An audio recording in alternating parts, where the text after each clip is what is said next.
Man, I didn't want to compliment you too much, but it's tasting pretty good. It's tasting pretty crisp. But, I can't boost your ego too much today, but I think you've done well. So I can't take too much credit. The boys will get this one up.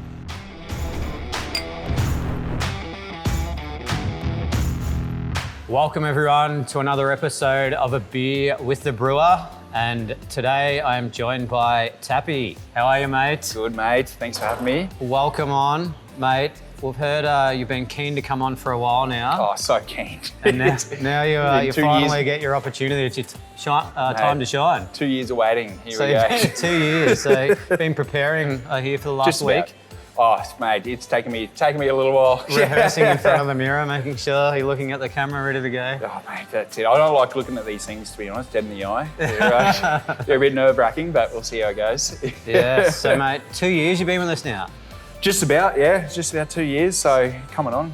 Time flies, when you're having fun. Mate, working with you guys. Tell me about absolutely. So being a Friday Arvo, mate, we better crack open this beer before we delve too deep into your story. Mate, your story, it's a very interesting one. Another warm afternoon. Mate, it's a great day for a rice lager, I must say. Beautiful, nice brewer's pour, mate, that's the way to do it. Beautiful brewer's pour right there. Cheers. Cheers, mate. So, mate, as you say, 2 years here at Revel. Going on, yep. Can you tell us a little bit about your backstory and how you landed here at Revel in the first place? You've been in beer for a while now. When did we start? Yeah, it's been a while. So, I guess long story short, I fell into beer. I quit my trade quite a few years ago now and decided to travel. Ended up through Europe and as a lot of young fellas do. Mate, yes, it happened. Yeah, and was away for a couple of years and fell into hospitality. Returned home, wasn't sure what I was going to do, whether I wanted to, get back into my trade, and decided to continue on with beer. And mate, here I am. It's been a bit of a wild ride for the last 8-9 years, but last 2 with Revel. Yeah, cool. So spent a bit of time in the UK working in pubs. I did. So a pretty cool scene over there. They've still pretty big on the whole car scale thing and that sort of stuff. Yes, it was. Yeah. We were talking about that yesterday at the brewery about the car scales and what the cellars are like down there and stuff like that. It's a different world over there. You know? It's totally different aspect of operations, but good fun. Did you spend any time with the car scale and with the hand pump beer and that sort of stuff? A little bit. Yeah. So we had the venue that I was at for the longest period of time. We had about 4 beers on the hand pump. Yeah.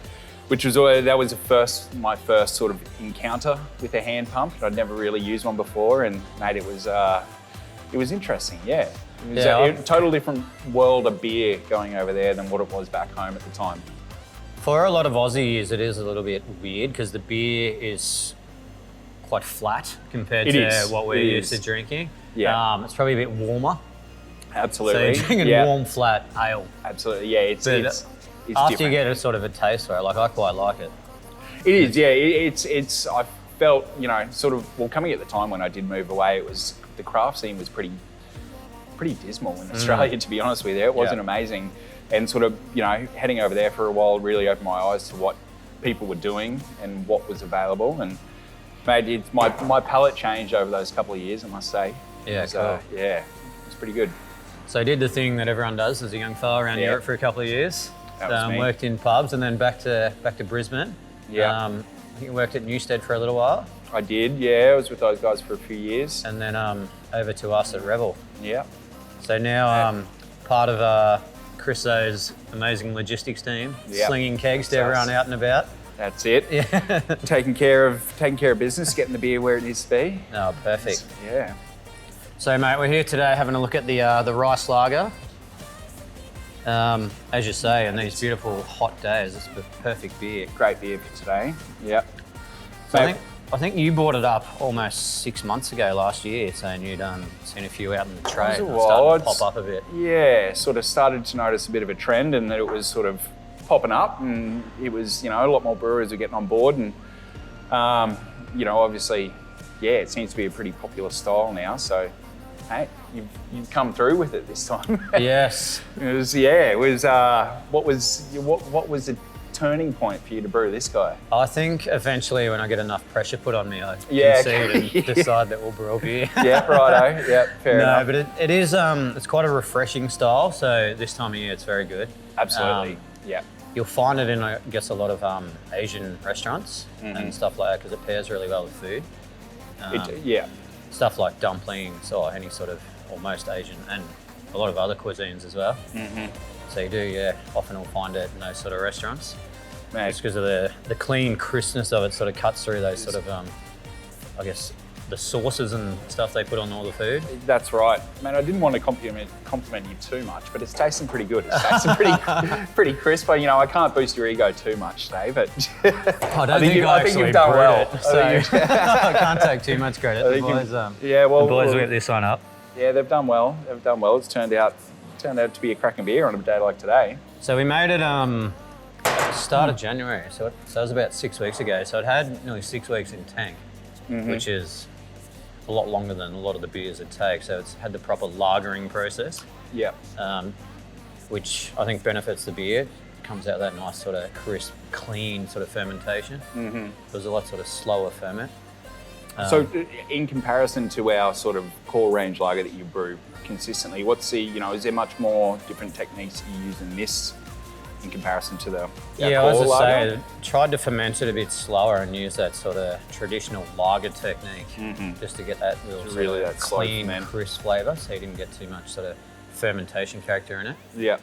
Our lager is made 3 to 4 weeks, which is reasonably quick.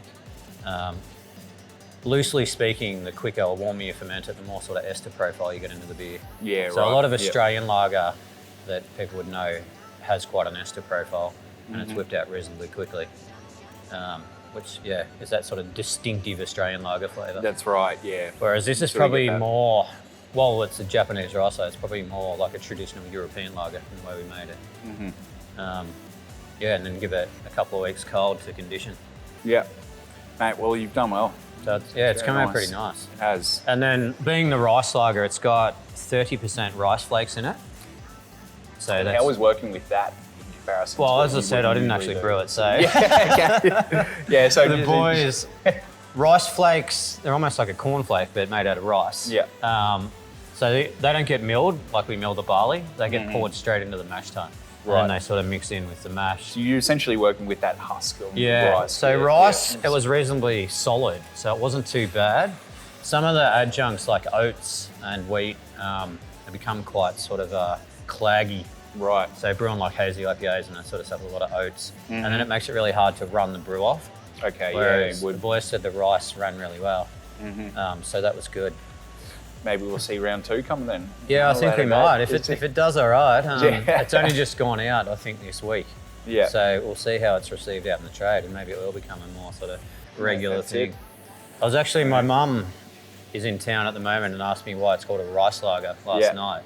And I was sort of explaining how in different parts of the world, they would use a portion of whatever the cheapest cereal was.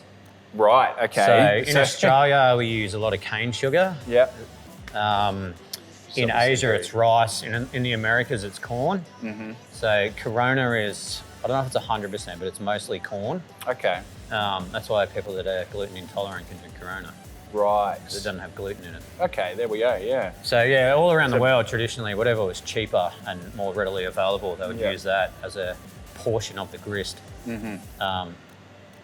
Just makes it a bit cheaper to produce. Yeah. And then it'd add the character to the beer. Whether it's the rice, the corn, the sugar. Traditionally, like American beers are brewed with a lot of corn as well. Yeah, you sort of notice those profiles. The profile of this beer is probably similar to an American lager. It definitely sort of got that similar profile. So the corn and the rice probably present quite similar in the beer. Dry it out. Yeah. Yeah, very dry, nice clean finish to it. It's sort of, tastes delicious. What you're going for. Mate. So I think next week, mate, we've got your counterpart, Borgie, on. We do.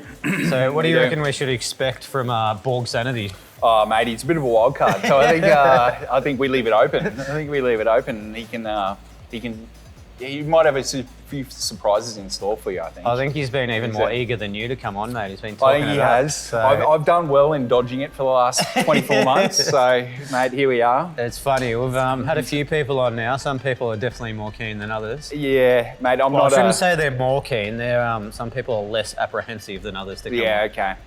Whereas, yeah, I was, chewing your ear off at the start of the week this week. As the week's gone on, you've gradually stopped talking to me more and more. Yeah, that's it, mate. But That's how it you're goes. mostly done now, mate. Mate, exactly. So in your time at Revel, mate, have you had any favourite standout beers? Mate, there's been a few, I must say. Look, I think the sour series and the sour ranges that we've pumped out over the last sort of 24 months have been great. There's been some really, really great standouts in there. But, man, I think, sort of looking back, I think a couple of the Yeti, the cold IPA, really stood out. It was a really nice, clean cold IPA. I was a fan. I'm a fan of that stuff. Yeah, I think you did really well there. That was sort of a standout. It was a little unfortunate. It was a smaller batch, but mate, Went pretty quickly. It did go to yes, it did.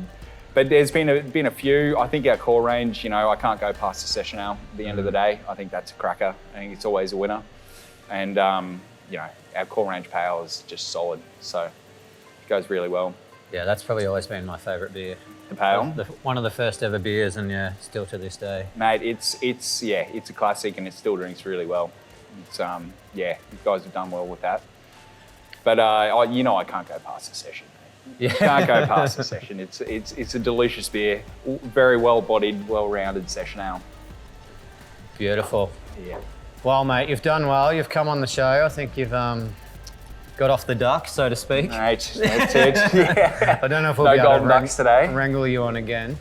Mate, we'll see. Yeah, maybe another 24 months, and you'll be able to see me again. Yeah, we'll see how it we'll goes. see how we go when you cycle back through.